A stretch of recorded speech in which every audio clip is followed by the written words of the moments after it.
नहीं है, बता देना अपनी सहेली के घर वालों को। और कोई काम करता है या नहीं करता, इससे क्या फर्क पड़ता है? उसकी तो हर जरूरत पूरी हो रही थी और होती रहेगी। मेरे हमनशी, मेरे मेहरबान। बार में ऊंच नीच होती रहती है। अब ये थोड़ी है कि तफ्तीशों के लिए हमारे पीछे ही निकल पड़ेंगे। क्या अब्बा जी? लेकिन अब्बा जी, मुझे तो बताना चाहिए था ना कि फिलवक्त जामी कुछ भी नहीं कर रहा है। मैं तो यही समझी थी कि वो कारोबार संभाल रहा है, आप दुकान पे नहीं बैठते तो वो बैठ रहा है, और आपने तो पूरा कारोबार ही बेच दिया, बताया ही नहीं।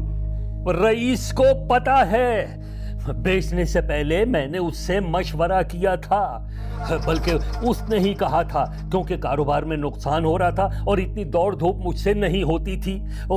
पर इस बात को तो 2 साल हो गए।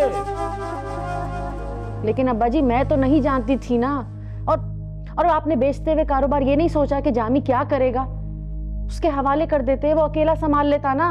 अकेला बैठकर वो क्या करता? मेरे साथ बैठकर उससे कुछ नहीं हो रहा था। अकेला बैठता तो बेड़ा गर्क कर देता सारे कारोबार का। अब्बा जी, इन्हीं बातों की वजह से मेरा काम करने से कॉन्फिडेंस खत्म हो गया है। पर हम कोई भूखे नंगे नहीं हैं, बता देना अपनी सहेली के घर वालों को।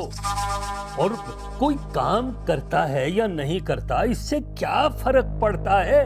उसकी तो हर जरूरत पूरी हो रही थी और होती रहेगी। जी अब्बा जी, मैंने कही है ये बात यास्मीन को।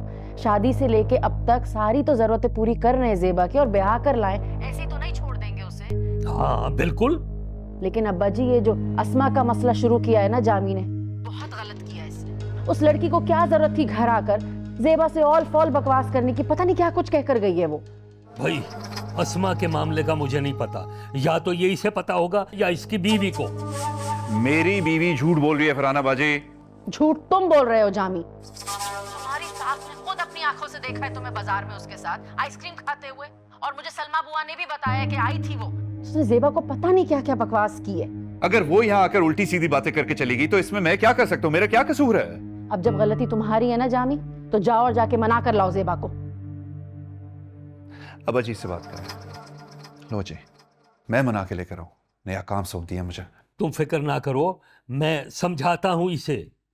पर तुम भी अपनी सहेली के घर वालों को समझाओ कि यूं छोटी छोटी बातों पर बेटियों को घर में नहीं बिठाया करते। ये रिवाज अच्छे नहीं होते। तो समझा दूंगी उसे, लेकिन आप इस जामी को भी तो समझाए ना।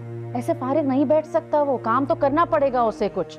हाँ हाँ करेगा, क्यों नहीं करेगा। 2-3 बिजनेस सोच रखे हैं मैंने। जरा ये जायदाद के मसाइल हल हो जाए, फिर करवाता हूं मैं इससे कुछ। अच्छा ठीक है अब्बा जी, मैं फोन रखती हूँ। घर की मुसीबत शुरू करती हूँ, बाद में बात करती हूँ। ख्याल रखें, खुदा हाफिज। खुदा हाफिज।